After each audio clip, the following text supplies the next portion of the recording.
Good to see everybody. Good to see so many familiar faces. Thank you so much for coming out. Thank you for supporting Chase. This is going to be a fun little hour for y'all. And before you get into the meat and potatoes, you got me. So, my time. All right, today I was asked to tell you a fun story from when I was a little kid. I was about 12, 13 at the time, and this is a fun time of when I went to Chicago. Anybody here been to Chicago? Show of hands. Oh, wow, lots of people. Well, I'm not welcome back. And that's because of this story. I was a kid, 12, I think I just turned 13 because this happened right around my birthday. I was on a road trip with me, my dad, and my older sister. I was so hyped, it was so cool. My dad remembered I existed, and he was like, let's go on a road trip, and it was pretty cool. So we went on a road trip, visited my grandparents in Colorado, and then on the way back, I was like, hey son, it's your birthday, there's a Marvel Museum exhibit, you're a nerd, you'll like that. So we went to this exhibit for superheroes, and it was in Chicago. Coincidentally, his favorite baseball team, the Chicago Cubs, also were playing a game at Wrigley Field that had nothing to do with it, I'm sure. So we decided to stop in Chicago. We're going to be there for 48 hours. It's going to be a fun time. We're going to eat food because I'm a big fat fucking kid. I'm a big fat adult, but when I was a kid, I was straight up spherical. If you pointed at me and said it's a meatball, no one's not gonna believe you. Like you could roll me around if you wanted to, and many people did. Straight up, I was such an unathletic kid in gym class. It was so bad they gave me shields. Like they gave me football pads to protect myself in dodgeball, and it was at one point so bad the arts teacher, if that shows you anything, the art teacher made a poster that says, please don't hurt me, and posted it on the football pad, so I had a sign that I could put. And I'm pretty sure it just made the bullying worse, because people were like, ooh, target! And that was real fun. Middle school was a great time. No trauma at all. But back to Chicago. Spherical little kid rolling around Chicago, eating anything that isn't bolted to the ground, drinking hot chocolate and soda left and right, hoagies, hot Italian beef, meatball sandwich, deep dish pizza, which is just a fucking casserole. Anything. At one point, I'm pretty sure I picked up a parking meter that wasn't attached to the ground and just started gnawing on it like corn on the cob. It was bad.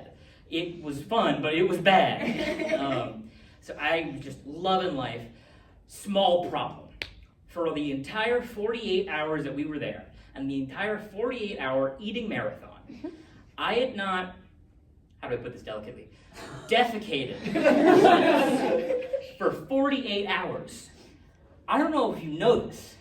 That's a problem. You're supposed to go every 12, 8 hours. If you're a normal human being. However, the gargantuan glob that I was not normal. So we were going around our day, doing fun stuff. We'd go to a cafe, be like, oh, food, hooray. And we went to the Marvel Museum. It was pretty cool. We were like, oh my God, it's Iron Man. Love you, Iron Man. Oh my God, it's Captain America. You're racist. Okay. You're all laughing, but I have a point here. The motherfucker got frozen in ice at the end of World War I. There's no way he has progressive values. You're not like a World War I soldier that's like, I love women and minorities. No, you're there to kill fake Nazis and it's gonna be great. So you get frozen in ice. It's like, imagine the first face you see coming out of World War I being Samuel L. Jackson. Just pulling you out of the ice, like, welcome back to America. You're just like, ah! You're scared because it's a very scary black man. But for us, it's fine because that's that smooth voice, that sexy jawline. We're cool. For Cap, shitting his pants. But that's neither here nor there. If you want to talk superheroes, you know where to find me. So we go to the Captain America Marvel Museum. It's super fun, having a great time. After that, we head back to the hotel, sleep over the night. It's super fun, super chill. We then go on to the next day, continue this eating marathon, and then we have the Cubs game. I don't know if anybody here has seen a baseball game. It's very boring and takes too long. Especially when you're a kid really trying to impress your dad, who loves baseball, and you know nothing about baseball, so you just turn into like a European tourist trying to pretend you know what's happening. You just start doing a Borat voice like, oh, very nice, I love the baseball. to the home run. And then you just start picking favorite players based off how cool their last name is. Like, oh, Martinez, that guy's probably pretty great. He hasn't got a home run all year. He's still probably pretty cool, actually. I like him. To this day, my favorite baseball player is, I don't remember his first name. Shocker. His last name is Wisdom, and I thought that was cool as fuck because I'm a nerd. So I was like, I love that guy. John, whatever your first name is, Wisdom. That baseball player, he's very cool. And I would point at him every time I saw him during the game. Still plays for the Cubs, you can look him up. But no, I was there funneling hot dogs down my throat, eating cotton candy, drinking too much soda, like a kid does. And then the baseball game ends after 39 hours and 47 innings. Super fun. And my dad's like, oh, real clincher. Let's head back to the car.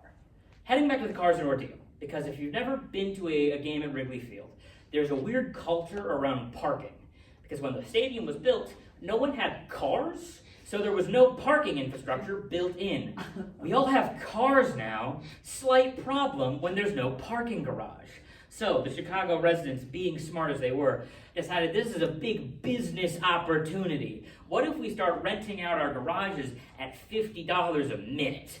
Super fun. And my dad, being the culture vulture he was, decided, I'm going to do that. Even though there's a parking garage that's way cheaper and more convenient, let's rent out a garage. It's going to be so fun. So we do that. We meet up with this weird, shady guy, and he's like, hey, I will give you my garage that definitely never had meth in it. Let's call it a cool $2,000. Sound good? Perfect. So we did that, and it's a 2-mile walk to Wrigley Stadium. At my size, at my stature, 2 miles was like 39, but it was whatever. So we make the walk there, and we're like doing all good. Making the walk back, however, this is when the story really begins. Because that whole 48 hours of not taking a shit started to finally catch up with me. And I had been warned to use the restroom before I left, but the arrogant asshole I was, I'm good, no worries, I'll be fine.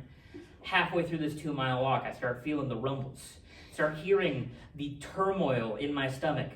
It's like the Iraq War, it's loud and messy, and doesn't need to happen if I was just a little smarter. And it's just real bad. I'm like, I can't tell my dad this. He'll think I'm a weenie. You know how we talk to our fathers? And I'm like, oh man, this is not good. I hope that weird crack guy has a bathroom at his thing. But then I realized, I can't ask a random person that we gave money to park to use his bathroom. That would be weird, obviously. So I need to come up with an elegant solution. And my elegant solution is that I'm going to shit in his alleyway. This was the only reasonable plan. If you can think of a better one, I dare you to challenge me over it. You didn't live this experience, I did. I quite literally have been through this shit. So I get to the alleyway, I'm like, okay, I need to do this. This has to go down. I am not making it back to the hotel, and I cannot ruin Dad's rental car again. So I was like, okay, what's best spot? Best spot. And I see, perfect on it. There's a place right in between his recycling bin and his trash can, right against the alleyway to his garage. And I'm like, ooh, perfect, privacy. That's what I need in this alleyway. It's like the 2 dividing doors at an airport stall where there's no door in front. It's perfect. I was living high. And then I go there and I'm like, oh, how am I gonna do this? Camping style. Just pop a squat, perfect, this is fine. At my size, popping a squat was not so easy, but I managed because there was a wall. Super fun. I was just leaning up against this wall, and then the pits of hell exited through my asshole and left a pile of molten lava, which could only be described as a caustic fluid, in this poor guy's alleyway. And it was not good, because as I mentioned earlier, 48 hours of nothing but carbohydrates and fat was in my stomach, ready to go. So when it exited, it was bad. It needed to be cordoned off afterwards. So I finished doing my business. I looked back, oh God, and I was like, okay, at least the bad part's over. Then I have a second troubling realization. how in the ever-living fuck am I gonna wipe? And when you take a shit, there's two parts to this process. The actual taking a shit and then the cleanup afterwards. I hadn't considered the cleanup when my master plan of shitting in an alleyway occurred. So I'm like, ooh, this is bad. This is not good. What am I gonna do? What am I gonna do? What am I gonna do? And I think to myself, look for a solution. I open his recycling bin. Nope, that's just pizza boxes. Can't do that. Open his trash can. 39 banana peels. Can't do that. And then I have a better realization. I'm wearing 2 layers of pants. I got underpants on. That's basically toilet paper. Let's go! So in this man's alleyway, I strip down naked pretty much. I'm just free-willying it. And then I'm like, okay, put the pants back on, grab the underpants. This'll work. It sort of worked. I clean myself up, and as a gentleman does, I take my drawers that have now been turned into a biohazard and daintily put some over top of the mess I had made. But before that happened, my dear beloved sister comes to check on me because I'd been gone for, and I quote, a while. And she rounds the corner, sees the mess I had made, and just goes, "Holy fuck, it looks like a bear!" A wilderness animal that there is no way in Chicago would make it there, because let's be real, the bears suck. They just defecated in this alleyway, and I pray to God that they think a really fat homeless man did that, not me. Anyways, not back in Chicago. I've never been there since. Don't think I'm ever going to be there since, because if I got stopped at a traffic stop, they'd be like, "You're the fucking guy!" Speaking of the fucking guy, we want to welcome to the stage